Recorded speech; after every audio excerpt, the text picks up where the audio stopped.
back to today's devotion. This week we're talking about forgiveness. And so we were taking our text, or we are taking our text from the book of Acts. And so if you could turn with me to Acts chapter 7, verse 60, it says, "Then falling on his knees, he cried out with a loud voice, 'Lord, do not hold this sin against them.' Having said this, he fell asleep."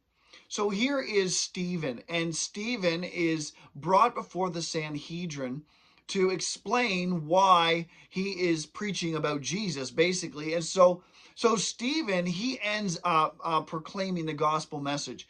The leaders get so angry at him, they accuse him of blasphemy, and they drag him outside the city, and they begin to stone him to death.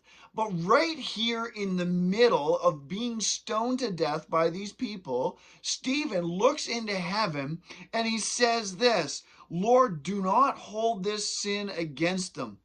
Having said this, he fell asleep. In other words, he was saying, "Lord, don't hold this sin against them. Forgive them for what they are doing." Now, this is incredible when you think about it, because when someone has done something wrong to us, sometimes we will fester on it for days, right? Sometimes we will fester on it for weeks and even years.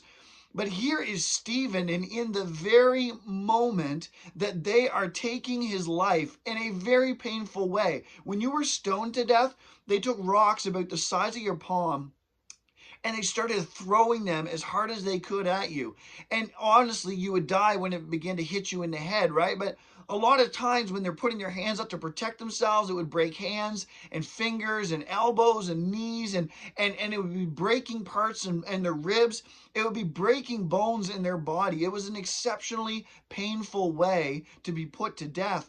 And here is Stephen in the middle of that pain, and he's crying out saying, "God, forgive them." Right? I once heard the story of this man, and his name was Everett.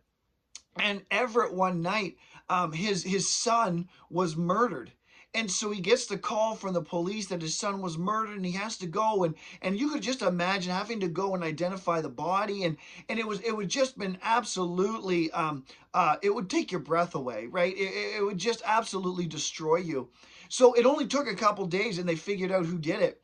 So Everett went to the trial. He went and he watched the whole trial. He listened to all the details, and as you can imagine, there will be a lot of hurt there and a lot of pain. But one day he gets a letter in the mail from the prison, and it was the man that killed his son. And so this man asked him for forgiveness. And so Everett was like, "How can I do this?" Until he begins to pray and ask the Lord, and God tells him, forgiveness is necessary. You need to forgive. And so he goes to the prison to see this man. He forgives this man. He starts writing letters back and forth to this man. Several years pass. 10 years go by, and now the man comes up on parole. And after this relationship that was formed, Everett actually goes to that man's parole hearing and petitions on his behalf to have him released early. The man ends up released early, and Everett actually ended up officiating that man's wedding. I mean, that's an absolute incredible story of forgiveness. Now, the question is this: is there someone in your life that you haven't forgiven? Is there someone in your life that you haven't forgiven?